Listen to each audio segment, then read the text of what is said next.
आरो नायदों इनभेस्टिगेशन खालामदों फैक्ट फाइंडिं खालामदों ग्राउन्ड रिपर्टआ मा बेखौ कालेक्ट खालामदों आरो जोंनि सायाव ट्राइबेल आरो बर' माहारिनि सायाव जिहेतु बे जोङो बे सन अफ द सयल जों इन्डिजिनियास ट्राइबेल पिपल सरकारा बुंदों जे ट्राइबेलनि हायावनो जों रायजो जानानै दङ आरो ट्राइबेलनि सायाव कोनो अयनाय अयथासार जाया ट्राइबेलखौ मालाबाबो होखारनाय जाया बे बाथ्राखौ सरकारा गेरान्टि एसुरेन्स होनानै बुंदों दा थारैनो बेयाव माने इलेक्शन जाखो बे बाथ्राखौ जों जेला फेक्ट फाइंडिं खालामबाय जों नुबाय जे बेयाव माखासे सरकारनि दायाबो दङ दसाबो दङ अफिसार लेभेलनि प्रशासन लेभेलनि बेयाव इनजास्टिस माखासे जोंनि सायाव इनाय खालामनायाबो दङ फारसेथिं जोंनि सुबुंफोरनिबो एसे नङा एसे बेयाव गोरोन्थि दङ जि जायगाखौ थानो होदोंमोन बा जि जायगायाव दङमोन बेनिबो आरो फार्दार माखासे एरियाखौ जे जायगाया माने प्रोटेक्टेड एरिया फरेस्ट डिपार्टमेन्टनि बेयावबो जोङो एनक्रोच खालामहैदों दा बे माखासे जाथायखौ लानानै माखासेखौ एभेक्सन खालामबाय माखासेखौ दोनबाय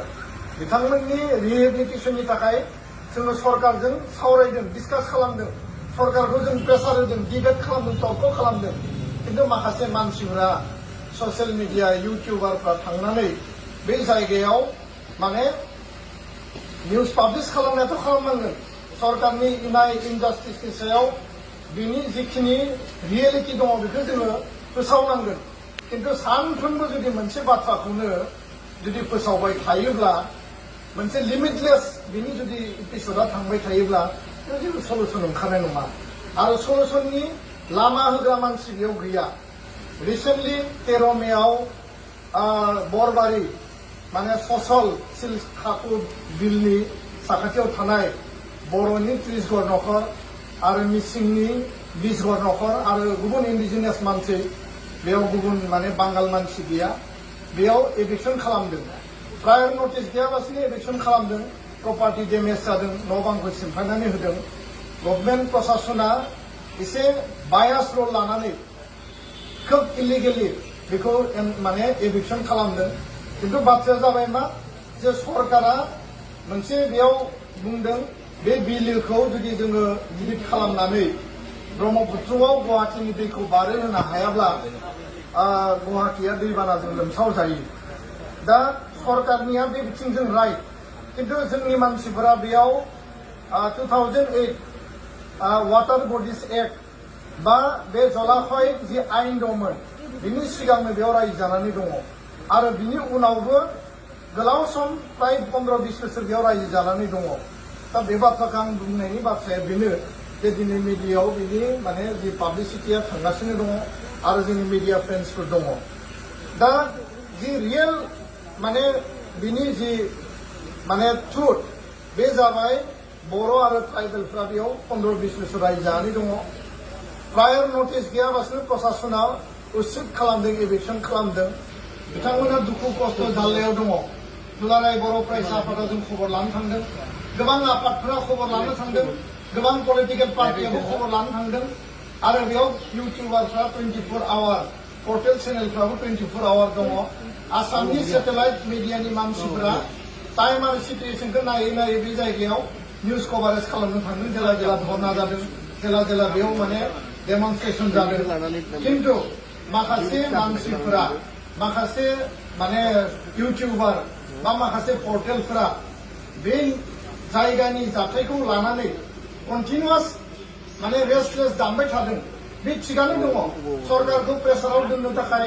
सरकारखौ नारसिननो थाखाय खिन्थु व्हाट इज राइट व्हाट इज रं पजिटिभा मा नेगेटिभा मा ट्रुथआ मा बे बाथ्राखौ मोनसे सल्युसननि मेकानिजम दिहुननो थाखाय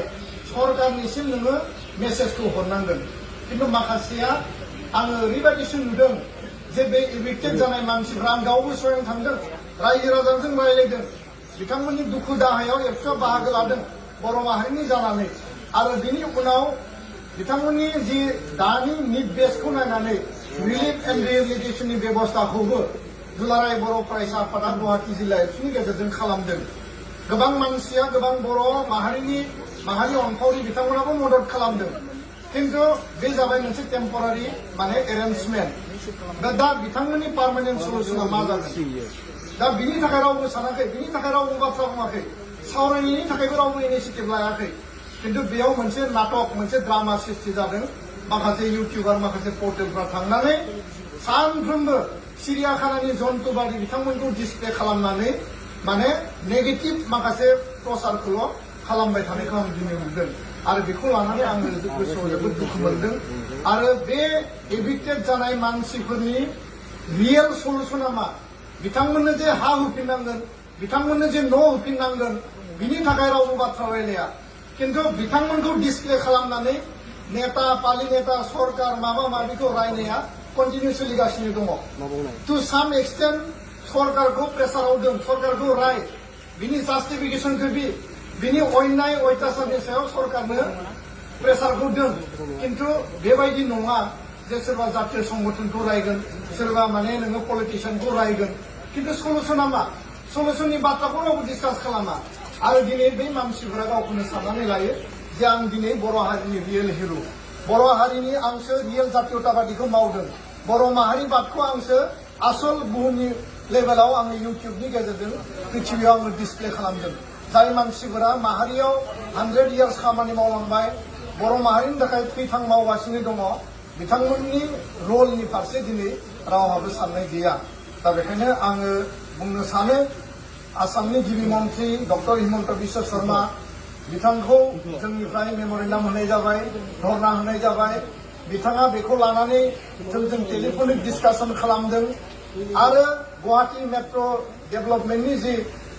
मन्थ्रि अशोक सिंघाल बिथांखौ बुंनाय जाबाय आरो गोबां माखासे सरकार लेभेलाव बुंनाय जाबाय दा आसामनि गिबि मन्थ्रि बिथाङा मैया जोंनो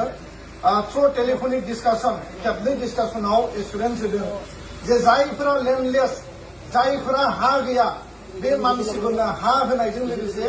बिथांमोननि प्रपार्टि डेमेजनि थाखाय कम्पेनसेसन होनायनि बाथ्राखौ सरकारा जोंनो एसुरेन्स होदों